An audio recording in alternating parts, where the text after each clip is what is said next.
திருச்சிற்றம்பலம். 1943 இவர் எழுத்தாளராக இருந்தவர். இவருக்கு மனைவி, குழந்தைகள் இருக்கிறார்கள்.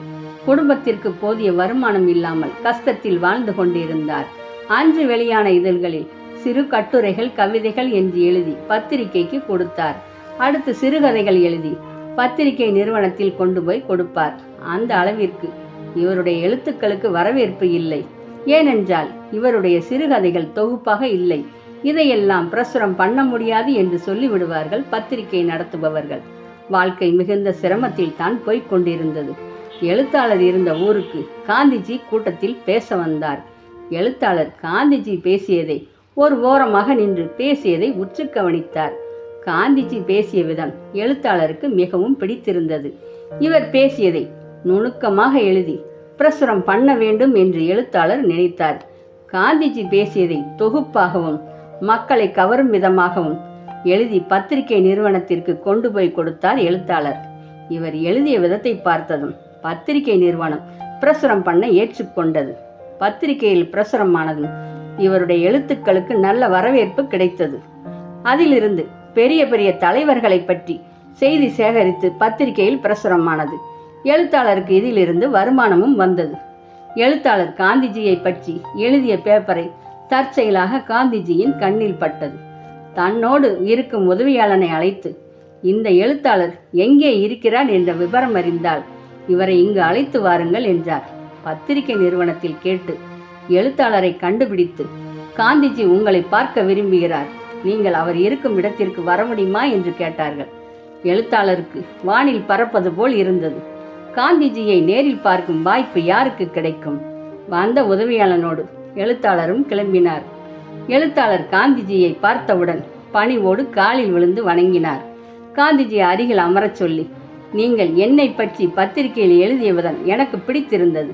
இனி நான் ஒவ்வொரு கூட்டத்திலும் பேசும் பேச்சுக்கள் எல்லாம் உங்கள் மூலமாக பிரசுரமாக வேண்டும். சுதந்திரத்திற்காக ஆரம்பிக்கும் போராட்டத்தையும் அடுத்தடுத்து பிரசுரமாக வேண்டும். நீங்கள் என்னுடனே தங்கலாம் என்றவுடன் குடும்பத்தை மாற்றி உடனே இங்கு வர முடியாது. நேரம் கிடைக்கும் பொழுது மனைவி, குழந்தைகளை பார்த்து கொள்ளலாம் என்று நினைத்து காந்திஜியோடு தங்கினார் எழுத்தாளர். காந்திஜி எங்கு போகிறார் வருகிறார். சுதந்திரத்திற்காக போராட்டம் நடத்துவது ஒன்று விடாமல் பத்திரிகையில் பிரசுரமானது. காந்திஜி எங்கு சென்றாலும் எழுத்தாளரும் உடன் போக வர உற்ற தோழனாக ஆகிவிட்டார். சுதந்திரம் வாங்கும் வரை காந்திஜியின் உடன் இருந்த ஆட்கள் அனைவரும் போராட்டமான வாழ்க்கைதான் வாழ்ந்து கொண்டிருந்தார்கள்.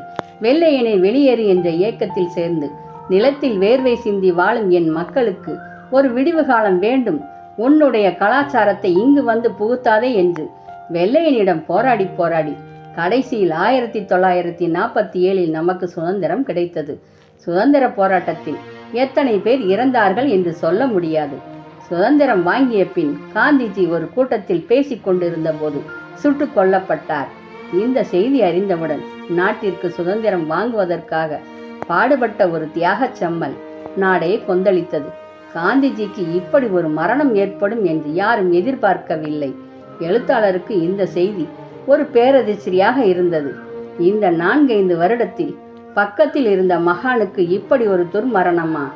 எழுத்தாளருக்கு இதை ஏற்றுக்கொள்ள முடியவில்லை. காந்திஜி இறந்தவுடன் எழுத்தாளருக்கு வாழ்க்கை வெறுமையானது. எதையும் எழுத பிடிக்காமல் போய்விட்டது. மன கஷ்டத்தோடு வீடு போய் சேர்ந்தார் எழுத்தாளர். எழுத்தாளர் கடைசி வரை காந்திஜியின் நினைவோடுதான் வாழ்ந்தார் என்று சொல்ல வேண்டும். எவ்வளவோ போராட்டத்திற்கு பின் நம் நாடு சுதந்திரம் அடைந்தது. நம் தேசத்தந்தை மகாத்மா காந்திஜியை என்றும் நன்றியோடு நினைத்து வாழ்வோமாக. இப்படிப்பட்ட தமிழகத்தை ஆண்டு அனுபவித்த தலைவர்கள் ஏராளம். இப்போது இருக்கும் சூழ்நிலையில் இனி ஆட்சி அமைக்கப் போவது யார், ஆளப்போவது யார்?